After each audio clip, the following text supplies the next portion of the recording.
আজকে আপনারা জানেন যে আমাদের ককবরক দিবস আমরা উদযাপন করছি। এই ককবরক দিবসে এই রাজ্যের জাতি জনজাতি অংশের মানুষ যারা রয়েছেন তাদেরকে আমি অসংখ্য ধন্যবাদ জানাচ্ছি। আমরা মনে করি, আমরা ভারতীয় জনতা পার্টি মনে করি এই রাজ্যের জনজাতিদের বিকাশের মাধ্যমে এই রাজ্যের উন্নয়ন সম্ভব। তাই আমরা ভারতীয় জনতা পার্টি এই ককবরক দিবসে জাতি জনজাতি সকলকে আন্তরিকভাবে অভিনন্দন এবং শুভেচ্ছা জানাচ্ছি। আমি নিজেও এই ককবরক দুটি শব্দ আপনাদের সামনে উপস্থাপন করছি।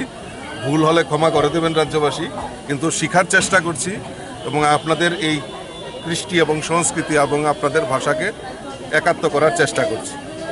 তিনি ককবরক কসিজাকমা সাল 45 BC কুপুলুকমাই বাই ত্রিপুরানি যত জাতি জনজাতি দাকুক বকরংন আনি খা কাহাম ইয়াফরুক। নমস্কার, কুলুমকা হামবাই।